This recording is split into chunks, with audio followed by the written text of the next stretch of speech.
Welcome to the Human Archive.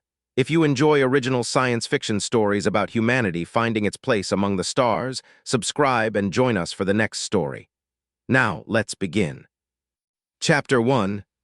The human was reading to someone who could not read. Olyss Varen first encountered human childhood literature in the mouth of an infant. This was not metaphor. The book was physically inside the child's mouth. Olyss stopped in the doorway. The human father did not. He continued reading. And the little ship looked up at the moon and said, The infant removed one corner of the book from her mouth. Bah! The father smiled, close. Olyss's chest membranes shivered. She had been warned that humans taught juveniles strangely. She had not been warned that the educational materials were edible. The room belonged to the Early Development Laboratory at Tamron Station, a diplomatic habitat in orbit around the yellow-white star Merrill. Half of the station housed embassies and trade offices. The other half housed schools, laboratories, and temporary residential quarters for species attempting to decide whether their children could safely grow up near one another. Olyss had arrived 2 days earlier. She was Sethri. Her species had evolved among tidal marshes where fog could reduce visibility to a few body lengths, and social coordination depended more on sound than sight. Sethri bodies were slender and low, supported by 4 walking limbs. 2 long manipulator arms rose from the front of the torso. Their skin was pearl gray, almost translucent at the joints. Across the chest grew a fan of fine sensory membranes that trembled in response to nearby speech. Those membranes allowed Sethri to distinguish minute differences in tone, rhythm, hesitation, and pronunciation. Sethri civilization had therefore developed an unusual relationship with language. Words mattered. Precision mattered more. Children were corrected gently, constantly, and early. A word meant what it meant. A statement described what was true. Metaphor belonged to advanced education. Fiction belonged later still. Only after a Sethri child could reliably distinguish reality from representation was that child introduced to deliberately invented narratives. To do otherwise was considered irresponsible. Olyss had spent 23 years studying juvenile information acquisition. She specialized in the relationship between language precision and cognitive development. She had published 81 papers. 12 remained controversial. 3 had conquered education standards. She had never seen an adult intentionally read written language to someone incapable of decoding it. The human father turned another page. His name was Marcus Velez, a 31-year-old station communications technician. He held his 9-month-old daughter, Leela, against his chest. She wore yellow socks. One was missing. Olyss had not yet located it. Marcus pointed to a picture. Where's the moon? Leela slapped the page. That's the dog. The baby laughed. Marcus laughed too. Olyss's membranes tightened.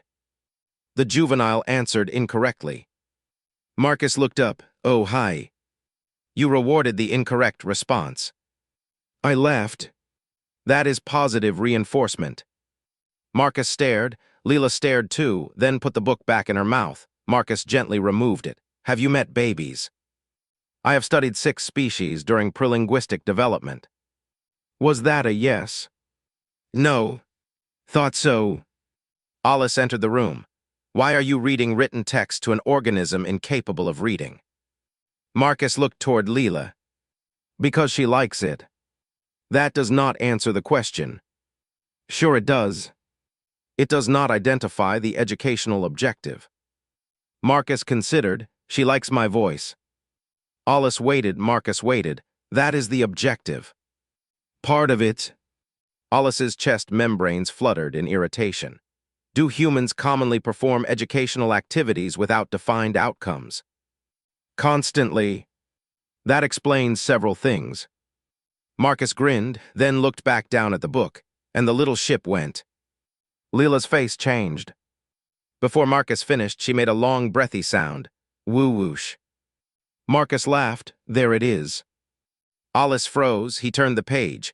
Leela looked toward the upper left corner before Marcus pointed. There was a moon there. Her hand struck the page. Moon. Marcus's eyebrows rose. Yeah. The word was imperfect, barely recognizable, but it was a word. Olyss moved closer.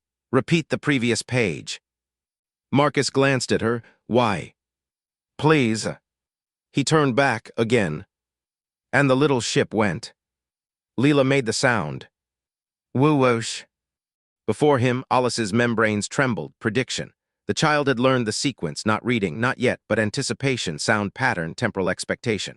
Marcus turned another page. The infant looked toward an illustrated animal. He had not named it. She already knew where his attention would go. Olyss watched more carefully. Marcus pointed. Leela followed his finger. Marcus looked at the moon. Leela followed his gaze. He paused before a familiar line. Leela smiled before the line arrived.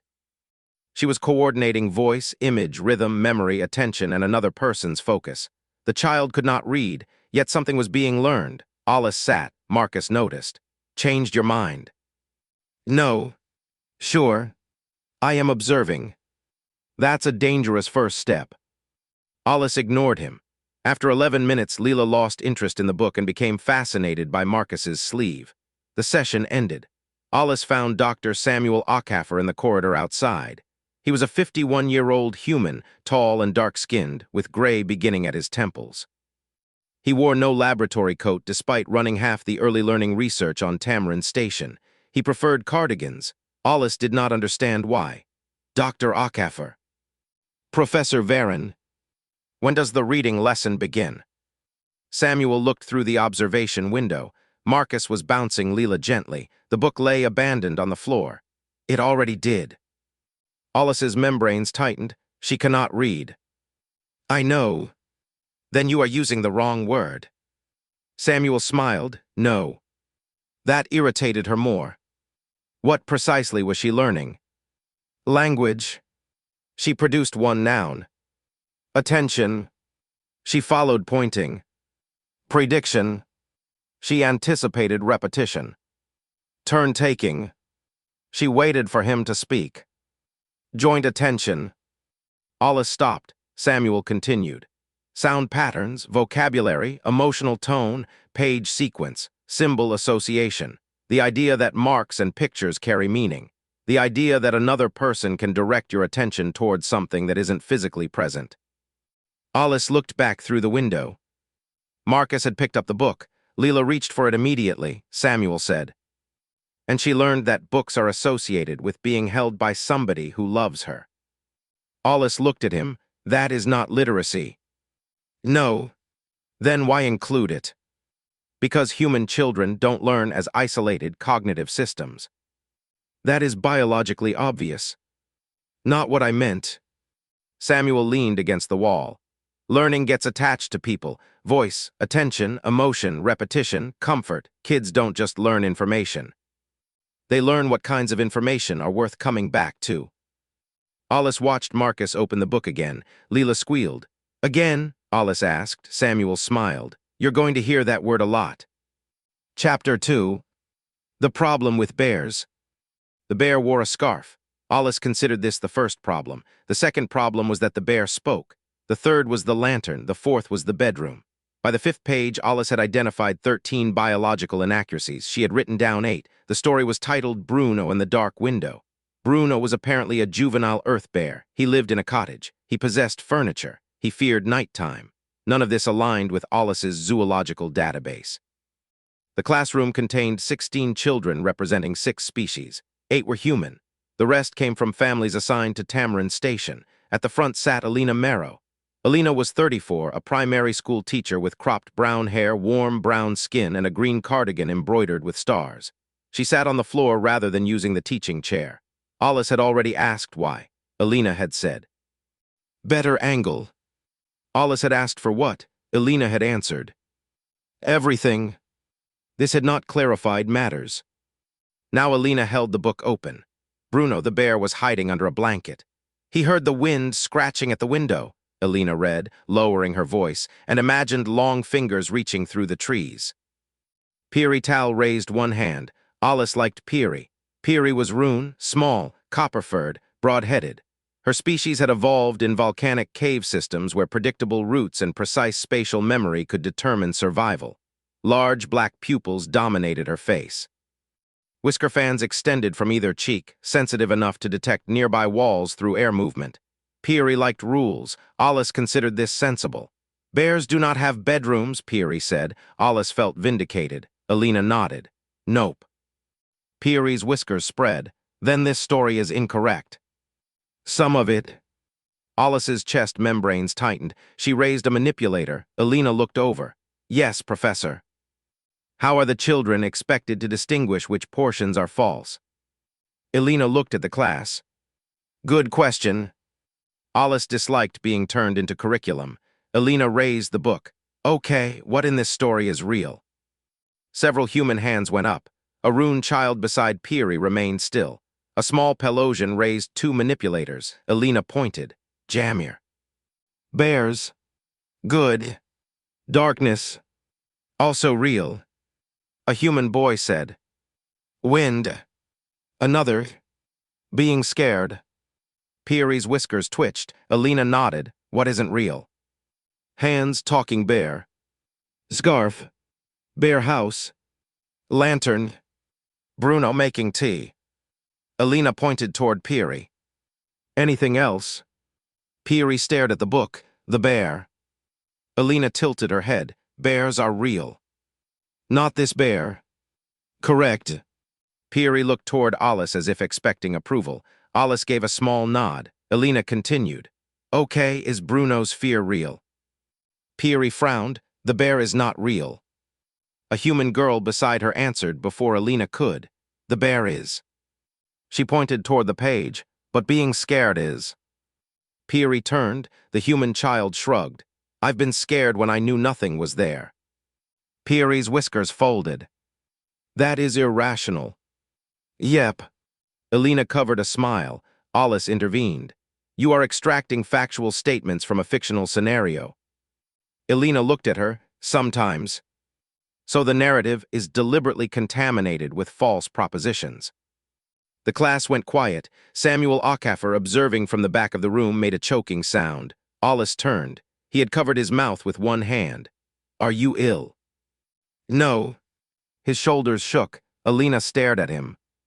Samuel. I'm fine. Samuel later claimed Olyss's membranes had gone amber-pink with irritation. Sethri membranes did not change color. Humans, Olyss had learned, did not consider that an obstacle to the joke. Elena turned back to the book. Let's try another question. Why does Bruno think something is outside? A human boy said. Because the branches scrape the window. Does he know they're branches? No. So what does he think? Monster fingers. Peary spoke, but they are not. No. Then he is incorrect. Yes. Peary frowned harder. Why does the story allow him to remain incorrect? Elena smiled, because people do. Peary's whiskers went flat. Olyss understood her frustration. Information should reduce error. That was the purpose of instruction. Instead, Elena had selected a narrative in which the central character possessed false beliefs for almost 20 pages. Worse, the children were expected to understand those false beliefs without adopting them. Olyss watched the class. They did. The distinction seemed effortless. Bruno believed the wind was a monster. The children knew it was wind, yet they still discussed why Bruno was afraid. Two different versions of reality occupied the classroom at once. Olyss wrote that down. At the end, Bruno discovered the sound came from branches against the window. He remained embarrassed. His friend, a rabbit wearing boots, told him. Being wrong about the monster doesn't mean you were wrong about being scared. Olyss underlined that sentence twice. After class, Samuel found her still reading the page. Well, it is informational contamination. Samuel laughed so hard he had to sit on a child-sized chair. I knew you'd say something like that. You find developmental imprecision amusing. I find you calling Bruno and the dark window informational contamination amusing. The bear drinks tea. Yes. Why? Because children like bears drinking tea. That is not a cognitive justification. Samuel's smile faded. Fine. He pulled another tiny chair closer. Do you think the kids left believing bears own kettles? No. Do you think they understood fear better? Olyss looked toward the empty classroom. Peary had been wrong about one thing. The story had not left Bruno incorrect forever. It had let the children sit beside his mistaken belief long enough to understand why it felt true to him. That is less clear. Samuel nodded. Good. You are pleased I am uncertain. Very. Why? Because stories are full of uncertainty. That is not an argument in their favor. No. Samuel stood. It's one of the reasons we use them. Chapter 3. Why ask questions you already know the answer to? Humans interrupted stories constantly. Olyss initially assumed this was a defect in teaching discipline. It was not. They did it deliberately. Alina would read 3 pages, then stop. What do you think happens next? A child answered. She read another page. Why did she hide the letter? Another answer. What does he think she knows? Another, was that fair? What would you have done? Do you believe him? Why? Olyss endured this for 6 days. On the 7th, she confronted Alina. You know the answers.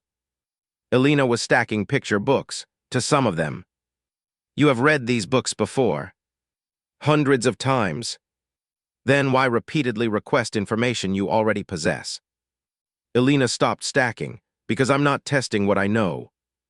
Olyss's membranes moved. Alina continued. I'm testing what they notice. That is assessment. Sometimes, you ask questions with no single correct response. Also sometimes, that makes assessment unreliable. Not everything I'm looking for is a correct answer. Then what are you looking for? Alina considered whether they can build the person in their head. Olyss stared. The person. The character. That is metaphor. Probably. Please do not use metaphor while explaining metaphor. Alina smiled. Fair. She sat on the edge of a table. Stories ask kids to track what different people know. That is trivial. Is it? Yes. Alina reached into a drawer. She removed 2 small boxes, one blue, one red, then a toy animal. What is that? Olyss looked. A terrestrial rabbit. Good. Alina placed the rabbit in the blue box. Samuel comes in. He sees me put the rabbit here. She closed the box. Samuel leaves. Olyss waited. Alina moved the rabbit to the red box. Now Samuel comes back. Where will he look? The red box. The classroom door had opened. 3 children had entered. All 3 shouted. No. Olyss turned. Peary was among them. The rune child's whiskers had lifted in surprise. Alina looked delighted. Olyss's membranes tightened. The rabbit is in the red box. Yes, Alina said. Then the correct search location is the red box. For you. For everyone. Peary shook her head. Not Samuel. Olyss looked toward her. Explain. He left. Yes. He did not see the rabbit move. That does not alter the rabbit's location. No. Peary's whiskers fluttered. But Samuel thinks it is blue. Olyss went still. The concept itself was not foreign to her. No experienced researcher survived long without modeling what other people believed. What startled her was the speed of the children. They had separated reality from Samuel's belief before she had finished separating the boxes. Olyss looked down at the demonstration. The rabbit was objectively inside the red box. Olyss knew that. Peary knew that. Alina knew that. She had answered as an assessor of the physical scene. The children had answered as assessors of Samuel. Both representations mattered, but only one predicted where Samuel would search. Blue, Olyss said. The children cheered. She disliked them. Alina smiled. Now you're building him in your head. I am modeling an information state. Exactly. That is not the same. Close enough for 2nd grade. Olyss remained staring at the boxes. Samuel arrived 5 minutes later. Alina immediately raised one hand.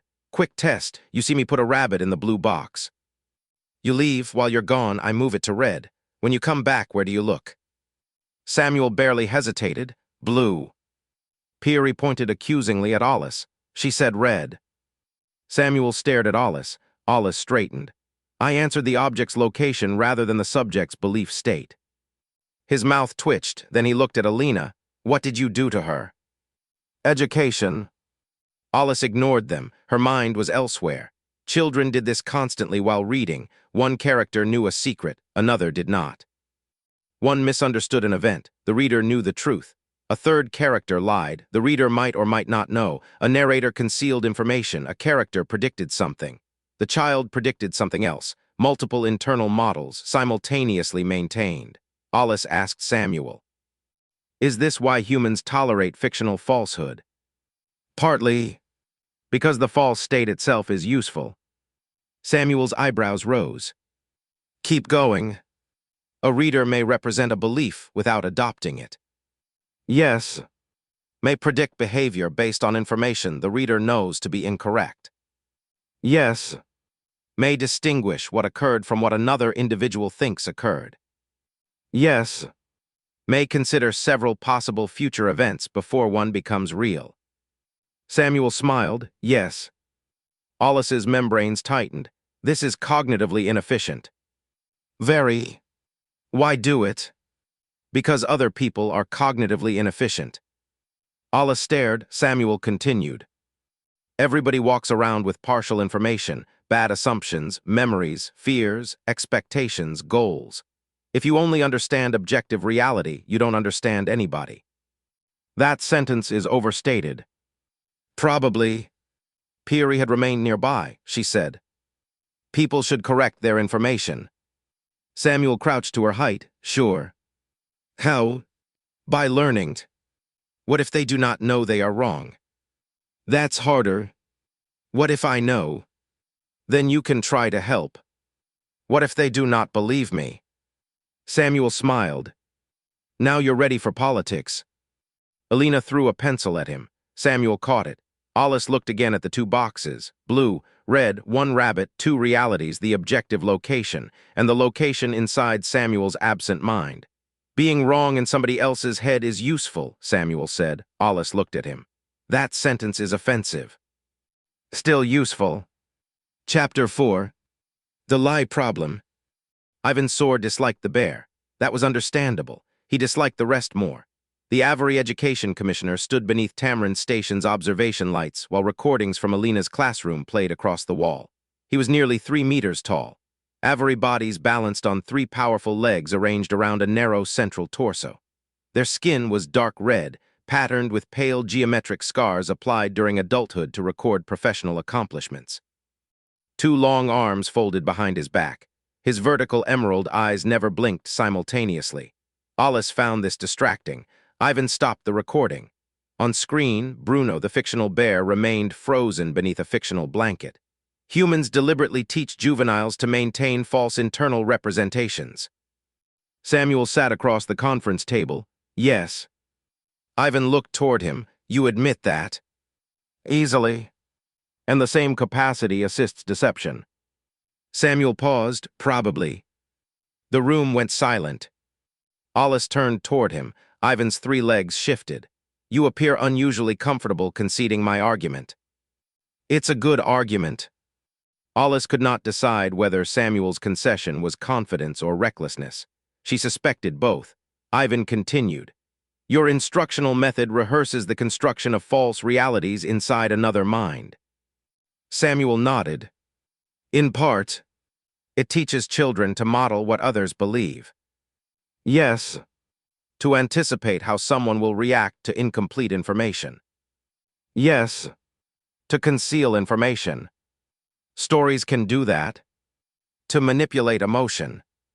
Yes. Ivan's eyes narrowed. Then why would any responsible education system deliberately strengthen those capacities? Samuel leaned back, because those capacities already exist. That does not justify training them. No. Samuel folded his hands. But refusing to teach imagination doesn't remove imagination. Olyss watched him. He looked less amused than usual. Humans have used stories badly, he continued. Propaganda, commercial manipulation, national myths, political lies, religious violence, conspiracies, fraud. Ivan looked toward Olyss. She understood why. Samuel was making the case against himself. Stories can persuade people to believe things that aren't true, he said. They can make cruelty sound noble. They can make strangers sound dangerous. They can make somebody else's interests feel like your own. Ivan's expression hardened. And you read them to children. Yes. Olyss interrupted. That is horrifying. Samuel looked toward her. Narrative is a tool. He paused, so is fire. Ivan said, children are not permitted unsupervised access to fire. Exactly. Samuel stood. He activated a second set of teaching materials, different this time. News articles, advertisements, historical propaganda posters, political speeches, a fictional story. A scientific hypothesis, a satirical cartoon, a legal argument, all mixed together. What is this? Ivan asked. One version of human media literacy. Olyss looked toward him. Samuel continued. We don't just teach children to imagine, we try to teach them to test. Test what? Who is telling the story? A new question appeared. What do they want? Another, what evidence supports the claim? Another, could there be another explanation? Another, is this fact, opinion, fiction, metaphor, prediction, persuasion? Ivan watched. Samuel said, the same mind that can imagine something false can ask whether a claim is true. That capacity does not prevent deception. No. Then it is insufficient. By itself, of course. Ivan stared. Samuel folded his hands. That is why we teach the next safeguard, too. Olyss's membranes shifted. The answer irritated her. It also contained a point.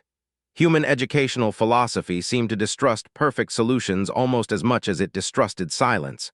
Ivan walked toward the display. You consider imagination worth the risk? Samuel shook his head. I consider it unavoidable. Then he looked toward Olyss. But disciplined imagination, that can be useful. Define disciplined. Knowing the difference between this is not real, and there may still be truth inside it. Olyss thought of Bruno. The bear had never existed. Fear had. She thought of the rabbit. The red box had been real. Samuel's false belief had also been real in the only sense that mattered for predicting what Samuel would do. She said, humans routinely maintain hypothetical states without treating them as factual states. Samuel smiled. Scientists do it all day. Ivan's eyes shifted toward him. Explain. A hypothesis is something we entertain before we know if it's true. Not fiction. No. But cognitively. Samuel raised one hand. Imagine a possible explanation, test it against reality, keep it or throw it away. Olyss added, engineers model machines that do not yet exist.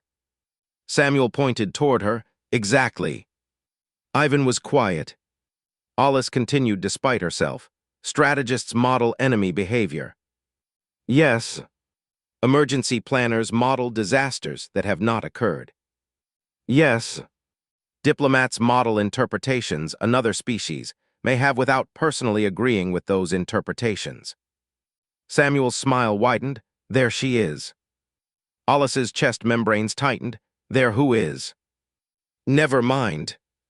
Ivan turned off the display. I remain unconvinced. Good, Samuel said. Olyss looked at him. You prefer opposition. I prefer people who are actually thinking. Ivan glanced toward the frozen image of Bruno. You have trained your species to manufacture realities inside other minds. Samuel looked at the fictional bear. No. Then he looked back. We trained ourselves to notice that minds are already doing that. Chapter 5. Piri hates the ending. Piri Tal hated the book by page 12. By page 24, she despised the author. By page 31, she was crying. Olyss considered the lesson a failure. The story concerned two children from a coastal village, one human, one fictional species with silver antlers. They had grown up together. A storm struck. The children became separated. One believed the other had abandoned her. The reader knew better. The second child was trying to return. Piri objected immediately. She is incorrect. Elena nodded. Yes. Tell her. I can't. Piri looked toward the book. You are holding it. Several human children laughed. Piri's whiskers flattened. Elena raised one hand. Hey. The laughter stopped. Piri pointed. You know where the other child is? Yes. Then tell her. I'm not in the story. You control the pages. I control when we turn them. That is nearly the same. It really is. Piri turned toward Olyss. Olyss understood the appeal. The misunderstanding could be corrected immediately. The story deliberately refused. That created distress without informational necessity. Olyss began forming a criticism. Then Elena turned the page. The separated girl found a broken branch beside the path. Piri leaned closer. She will think he passed there. Alina did not answer. Peary's whiskers moved, but the branch could have fallen in the storm. A human boy said, "Yeah." Peary looked at the page. She will still think it. Olyss's membranes shifted. Peary was modeling the character, not merely identifying error.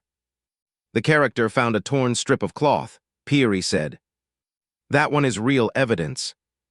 Another page, a distant sound. The character believed it was her friend calling. It was only wind, Peary hissed in frustration. She keeps being wrong. Alina said, "People do that." Peary ignored her. By page 24, Peary had stopped complaining about factual inaccuracies. She was predicting. If the girl went uphill, she could see the shoreline. If she stayed low, she might avoid the wind. If she heard the bell from the village, she could orient herself. If she found another piece of cloth, it would change the probability that her friend had passed there. Olyss noticed the word probability. Peary had learned it 2 weeks earlier. Now she was using it inside fiction. The children reunited near the end. Peary exhaled so hard her whiskers shook. Then the final page revealed that the silver-antlered child had to leave the village with his family. Peary went completely still. Alina read the last line. And they promised that wherever the road carried them, neither would mistake distance for forgetting again. She closed the book. Peary stared. "No." Alina looked at her. "No. That ending is defective." Several human children smiled. Alina did not. "Why?" "They found each other." "Yes. Then they should remain together. The family has to leave. The writer controls the family." "Yes. Then the writer made a bad decision." Alina nodded thoughtfully. "Why?" Peary's voice rose. "Because I wanted them both to stay." Alina's expression softened. "So did I." Peary froze. "Then why didn't the writer do that?" Alina waited. Olyss could see the answer forming, not in Peary, in herself. Alina said, "Maybe because sometimes wanting something doesn't make it happen." Peary looked down, her whiskers folded close to her face. The first tear appeared. Olyss stood immediately. "This is causing distress."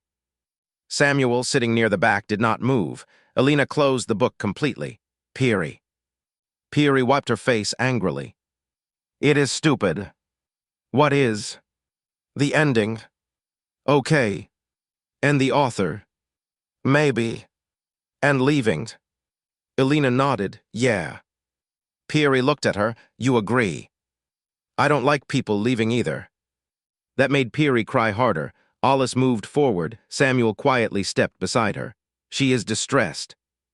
"Yes." "You permit this?" "Yes." "You caused it intentionally?" "No." "You selected the story?" "Yes." Olyss turned toward him. "Then what distinction are you making?" Samuel watched Peary. Alina was no longer discussing the book. She was simply sitting beside her. Other children had gone quiet. A human girl placed a hand near Peary's, not touching until Peary moved her own closer. Samuel said, "She's safe." "That does not mean she is not suffering." "No." "She is crying." "Yes." "Then why is this beneficial?" Samuel looked at Olyss. She practiced being upset in a place where nothing had actually been taken from her. Olyss's membranes snapped tight.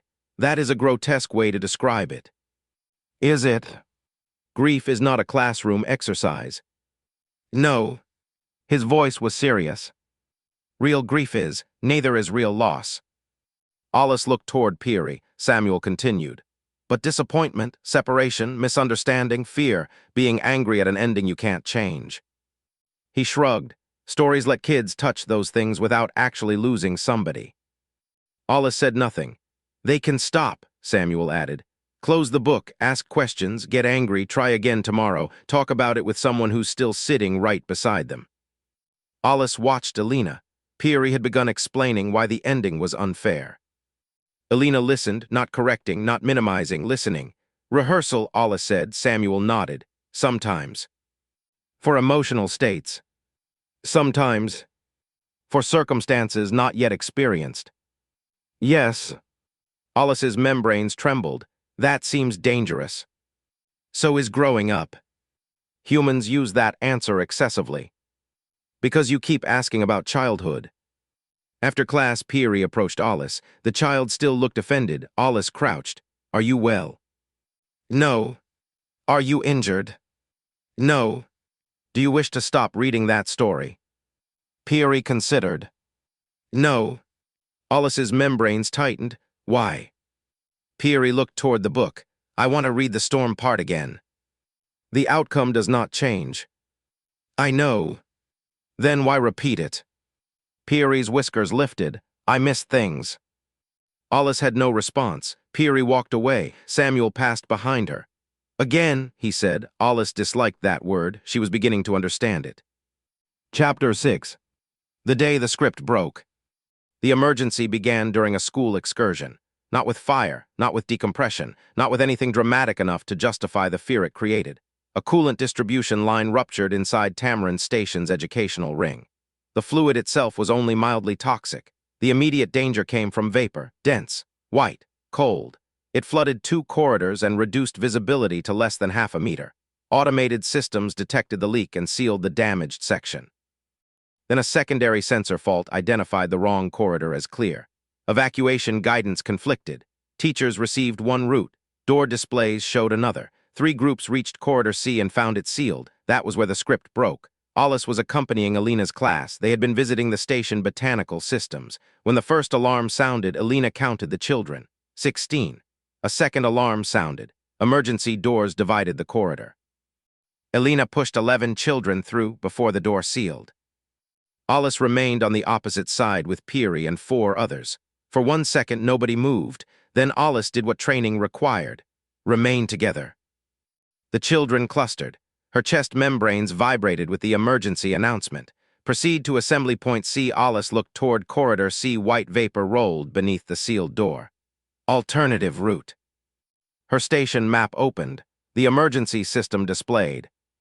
Route recalculating. She waited. The children waited. Route recalculating. Peary's whiskers flattened. "Professor." "One moment." The system continued. Route recalculating. 1 human child. Theo looked toward Olyss. What would Ms. Marrow do? Olyss almost corrected him. Alina Marrow was not present. Her behavior was therefore irrelevant to current navigation. Then Peary spoke. She would not use Corridor C. Olyss turned. Peary looked toward the vapor. She would keep us away from that.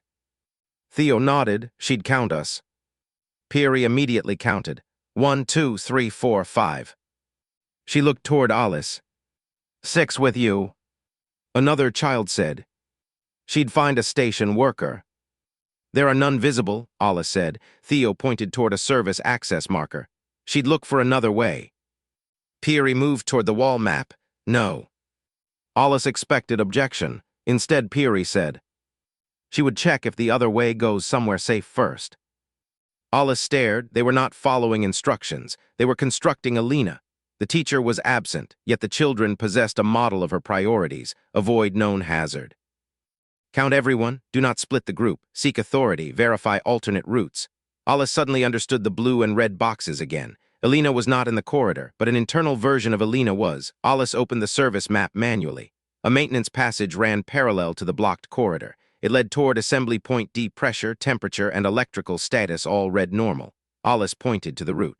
Service Passage 12. Theo looked nervous. Are we allowed? Olyss looked toward the sealed corridor. The official evacuation system still displayed. Route recalculating. Peary's whiskers trembled. Ms. Marrow would say being allowed matters less than not breathing coolant. Olyss looked at her. Peary tilted her head. Probably. Despite everything, Olyss almost laughed. Correct. They entered the service passage. It was narrow and dark, designed for maintenance drones and technicians rather than children. Olyss kept them in a line. Peary insisted on recounting everyone after every door. Theo pointed out station markings. A human girl named Mara knew the emergency symbol for atmospheric isolation. A Pelosian child remembered that green floor strips indicated habitable pressure zones. None knew the entire route. Together, they built enough of it. At one junction, Olyss stopped. 2 corridors. One led directly toward Assembly D, the other curved around a utility shaft. The direct corridor displayed an amber hazard light. Peary stared. What does it mean? Possible electrical fault. Theo said. Could be wrong. Olyss looked toward him. He shrugged. The coolant map was wrong. Peary immediately said, "Then we do not assume this one is wrong." Olyss's membranes moved. Good. They were not learning to ignore instructions. They were learning to evaluate them. Correct. They took the longer route. 7 minutes later, they entered Assembly Point D. A station coordinator stared. "Where did you come from?" Olyss looked at the children. Peary answered, "The instructions were unavailable." The coordinator blinked. "Unavailable?" They were incorrect or incomplete. Then Alina came running through the opposite entrance. She counted the 5 children first. 1, 2, 3, 4, 5. Her shoulders dropped. "Everyone okay?" Peary nodded. "Your instructions were unavailable." Alina's face changed. "I'm sorry." Peary continued, "So we inferred you." Alina stared. Olyss watched comprehension arrive. Then the human laughed once, not because it was funny, because emotion had exceeded one channel. She crouched and hugged Peary. The Rune child stiffened, then allowed it. Olyss stood beside them. The emergency ended without serious injury. The coolant was contained. The faulty routing sensor was replaced. Tamron Station issued an incident review. Olyss submitted her own report. She did not begin with the sensor. She began with a classroom, a talking bear, a rabbit in the wrong box, a child angry at a fictional ending, and 5 children who had learned to ask what an absent person would do. Chapter 7. The Story That Wasn't About a Bear. The Concord Education Commission reconvened 6 weeks later. Ivan Soar stood beneath the same lights. Olyss occupied the central testimony position. Samuel sat behind her. Alina sat beside Peary in the observer gallery. Ivan looked down. "Professor Varen, your original assessment expressed concern regarding the use of fictional narrative in early juvenile education." "Yes." "Do you maintain that concern?" "Yes." Samuel smiled faintly. Ivan's vertical eyes shifted. "Then your recommendation remains negative." "No." The chamber stirred. Ivan leaned forward. "Explain." Olyss activated the first image. Marcus Velez, Leela chewing on a book. "I began with an incorrect assumption." Samuel whispered something behind her. She ignored him. "I believed humans read to children primarily to transfer information contained in books." Ivan waited. "They do transfer information." A slide changed. Vocabulary, attention, sequence, prediction. But the book is not merely a container. Another image. Bruno the bear. Peary's whiskers twitched in the gallery. "I believed fictional narrative introduced false propositions into developing minds." Ivan said, "It does." "Yes." Olyss turned toward him, "But I misunderstood the operation." She displayed the bear. "The child does not necessarily believe the bear exists." A second line appeared. "The bear is not real." Then another. "The fear can be." Olyss continued, "I believed humans were teaching children false events." She paused. They were teaching children to hold an event in the mind without believing it occurred. The chamber quieted. "That distinction matters." Ivan's eyes narrowed. "Why?" Olyss displayed the blue box, then the red. "A child may know an object is here while modeling another person who believes it remains there." She displayed 2 possibilities simultaneously. A child may predict behavior based upon information the child knows to be false. Another image, a story branching into possible endings. A child may consider future states that do not yet exist. Another, Peary studying the storm story. A child may experience a character's fear without sharing the character's factual misunderstanding. Another, the station emergency. Then reality presents a situation no story can solve for them. Ivan looked toward the image. Olyss continued. Corridor C was inaccessible. Automated guidance failed. The children possessed no complete procedure. And they reasoned beyond the failed instruction. Yes. Humans can do that without fiction. Of course. Olyss looked toward Samuel. He gave a tiny nod. She looked back toward Ivan. I am not claiming fiction produces virtue, intelligence, judgment, or competence by itself. That mattered. Stories can deceive, they can manipulate, they can reinforce false beliefs. They can teach cruelty as easily as compassion. Ivan said, Then your concern remains. My concern became more precise. Olyss displayed a list. Plan, hypothesis, warning, prediction, intention, mistaken belief, possible future. Reality frequently requires us to reason about things that are not presently true. She pointed. A plan describes an action that has not occurred. Agreed. A hypothesis represents an explanation that may be false. Yes. A warning describes an outcome we hope never becomes real. Ivan remained still. An engineer imagines a machine before constructing it. A diplomat imagines how another species may interpret an action without sharing that interpretation. A parent imagines what may frighten a child.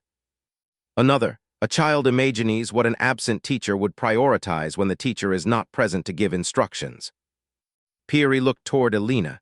Elena's eyes shone. Olyss turned off the display. A mind that can imagine only what is true now can respond only to the world that already exists. No one spoke. Then Ivan asked, "You believe humans train children for hypothetical futures?" Olyss's chest membranes trembled. The answer had taken her months. Yes. She looked toward the gallery. They train their children for worlds that do not exist yet. Samuel lowered his head, not disagreement, approval. Ivan took several seconds before speaking. What safeguards do you recommend? That was the question Olyss had hoped for. Do not copy humans blindly. Several humans in the gallery smiled. Different species distinguish reality and representation at different developmental stages. Some may require fiction later, some earlier, some may need explicit framing. Ivan nodded. Anything else? Teach reality testing with imagination. Samuel's phrase, she used it anyway. Ask what is factual, what is fictional, what is metaphor, what evidence exists, who is speaking, what the speaker wants, whether another explanation is possible. Ivan looked toward Samuel. You agree? Samuel shrugged. She stole all my best material. Olyss turned. I improved it. The chamber laughed. Even Ivan's scars seemed less severe. The final recommendation approved shared fictional reading for mixed species schools under species-specific developmental guidance. The decision did not transform the galaxy. Not immediately. Most important changes did not. But translated picture books began appearing in places they had never existed. Parents tried voices. Teachers asked questions they already knew the answers to. Children objected to impossible animals.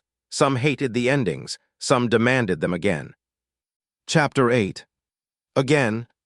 9 years later, Olyss visited a Sethri family on Versh tidal colony. The child was 4. Her name was Selly. She had inherited her mother's narrow chest membranes and her father's unusually long manipulator arms. She sat between both parents beneath a warming lamp. A book rested across all 3 laps. Olyss recognized the format immediately. Large illustrations, few words, rounded corners for durability. The story concerned a creature living inside a star. Selly interrupted on page 2. Stars are plasma. Her father nodded. Yes. Creatures cannot live inside them. Probably not. Then why is it there? Olyss waited. 9 years earlier, a Sethri parent would have corrected the text, closed the book, possibly filed a complaint against the translator. Selly's father turned the page. What do you think? The child went still. Her chest membranes trembled, thinking, maybe it is made of plasma. Her mother said, could be. Or magnetic fields. Maybe. Or the star is not really a star. Olyss sat nearby. Every answer was probably wrong. All were interesting. Selly continued. Maybe it only thinks it is inside. Her father looked toward Olyss. She raised one manipulator. Do not ask me. Why? I know the ending. Selly turned. You know. Yes. Tell me. No. Why? Olyss thought of Peary. Tell her. You are holding the book. She almost smiled. Because I am not in the story. Selly frowned. That does not make sense. It will. They reached the end. The star creature discovered that the light it had believed was the edge of its world was actually the beginning of a larger one. Selly stared at the final picture, then turned backward. Her father stopped her. Finished. Selly looked offended. Again. Olyss's chest membranes fluttered. There it was, again. The word she had once considered evidence of inefficient instruction. The child already knew what happened. That was why repetition had value. Now she could anticipate the rhythm, notice the picture she had missed. Hear the strange word again. Watch her parents' faces before the funny part. Predict, compare, remember, and perhaps somewhere beneath all of that, enjoy the simple comfort of knowing exactly how this little world would end. Her father reopened the book. Olyss listened. The galaxy had always taught its children names, numbers, history, danger, duty, truth. Humanity taught all of those things too. Then humans opened books and deliberately added something that had never happened. A talking animal. An impossible journey, a frightened monster, a creature living inside a star. At first, the galaxy thought humans were putting falsehood into developing minds. It took longer to understand what they were actually doing. A child listening to a story practiced holding more than one layer of meaning at once. This did not happen, but this feeling can. This person is mistaken, but I understand why. This ending is fixed, but I can imagine another. This world does not exist. But I can enter it anyway. From those small exercises came larger ones. Plans, hypotheses, empathy, warnings, inventions, possible futures, the ability to ask not only, what is, but what if? Perhaps that was why humans began so young, before children could read, before they understood every word, sometimes before they could speak. An adult opened a book. A child listened. Together they constructed something that did not exist anywhere outside their minds. Then the child learned one of the strangest and most useful tricks humanity had ever taught itself. The world is real. But it is not the only world you can imagine.